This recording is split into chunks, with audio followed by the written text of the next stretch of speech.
So if you've watched my playlist on knitting Japanese patterns on a loom, you will have hopefully learned some of these skills. We worked on slip knots and casting on.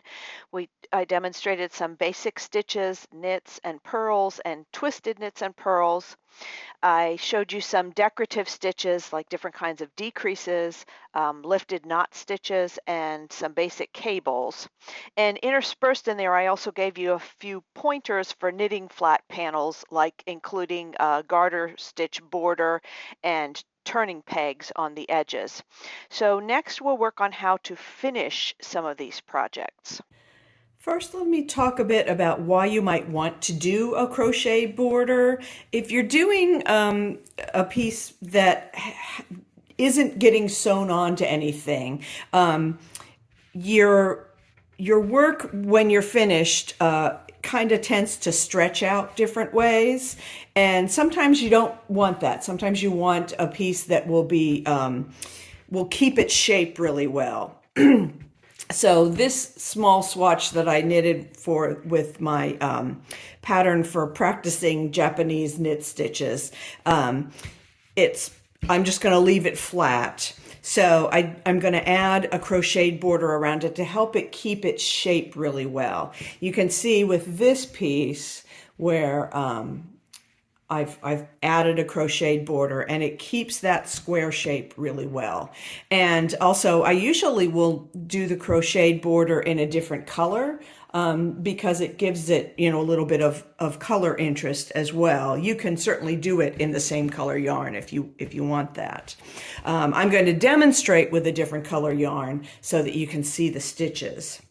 So the first thing we need to do is come up here to a corner that has a tail on. It doesn't matter whether you start at your beginning corner or your ending corner, because we're going to just go around the edge in a circle, basically. And then I will tie this new color yarn onto that tail with the knot as close in as I can get it. So just do a really simple single knot here. Oops. And pull it down tight so that I've got all the threads tight. Okay.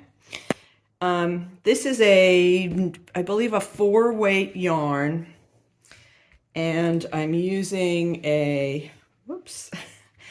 crochet hook that is, let's see, 4.5 millimeters. You can experiment with the size of hook that you use and everything.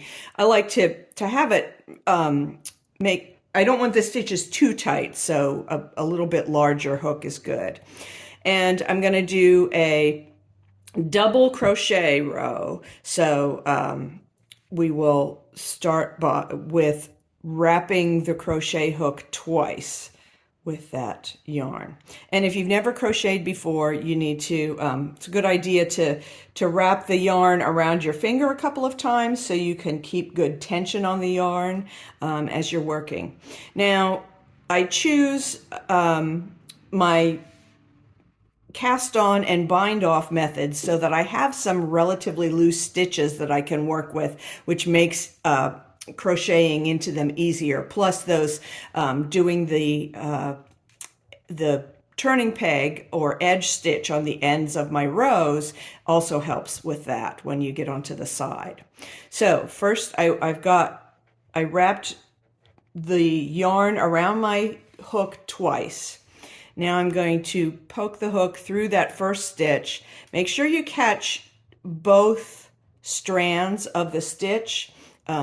If you only catch one, it won't, it'll pull the stitches out of alignment. So, and then I'm going to pull a loop through there. So now I have 3 loops on my needle. I will pull a loop through 2 of those. And now there are still 2 loops, and I'll pull the loop through the last 2. So now I have my 1 loop on the hook. And that's, as you're crocheting, you always want to have 1 loop on your hook. Now I'm going to do for my next stitch. Again, I have to wrap around twice. When you start a double crochet, you have to have 2 loops on your hook. So now I have 2 loops.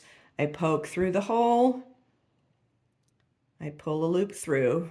Now I'm at 3 loops. Pull through 2 of them.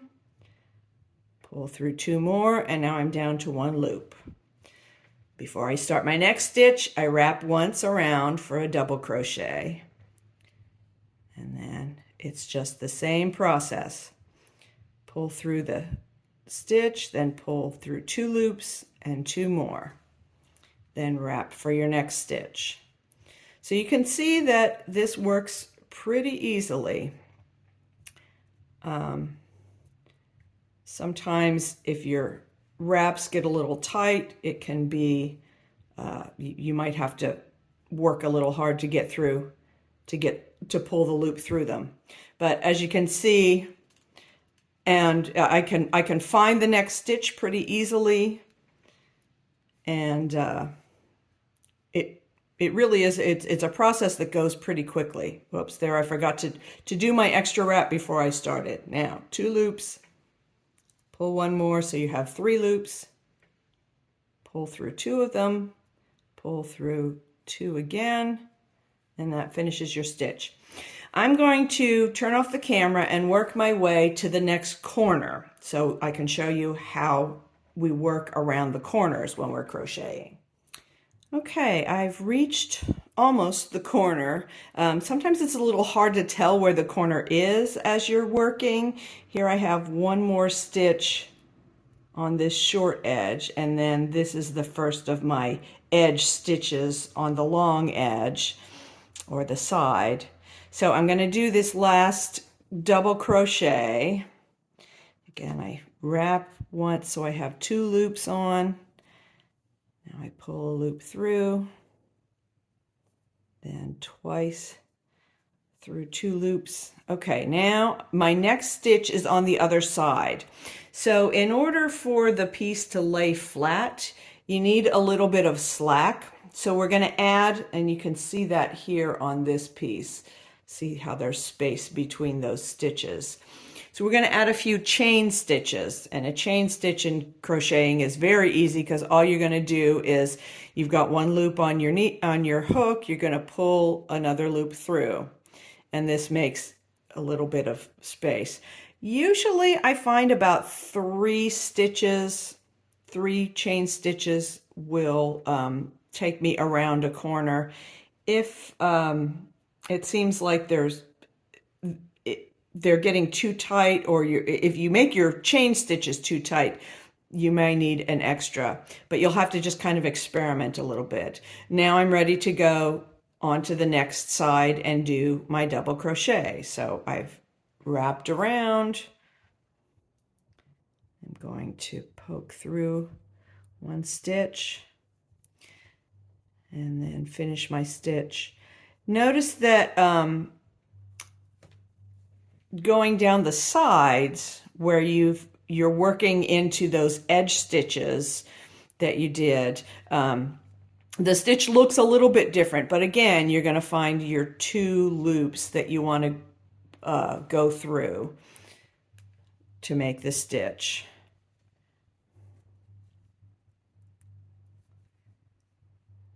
And work your way down the other side, and then as you get to the next corner,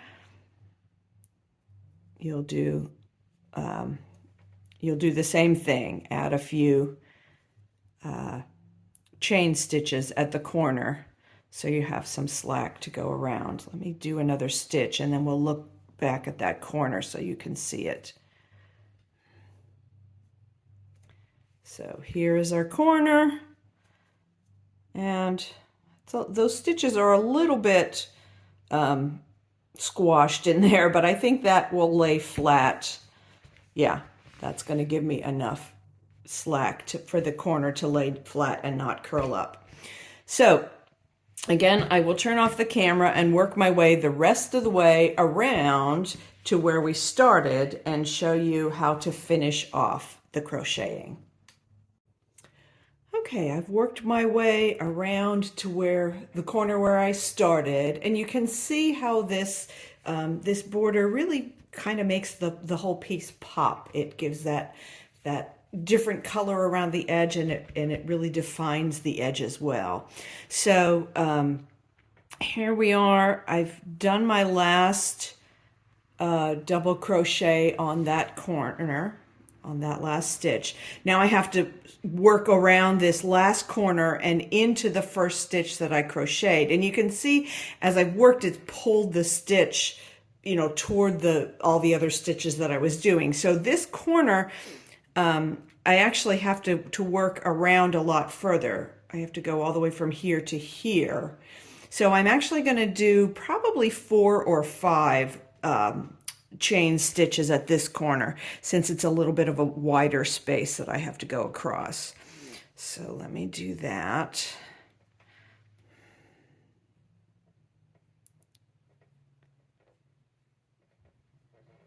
Let's see whether I think I'm going to do one more. So here's, because I want to get into there, and I think that's enough. Yeah, that will stretch. Now, for this last stitch, I need to attach the work that I've just finished into where I started from. So I'm going to poke through that first crochet stitch that I did. Again, I've got 2 threads that I'm poking through, and I'm going to pull the yarn through that thread and then through the last chain stitch that I did. Then all I have to do is cut off a little bit of tail, doesn't have to be too long, and pull that last tail through and tug it tight, and there's my knot. Okay, and you can see where it's attached in there. Now all you have to do is go back through and hide all your ends.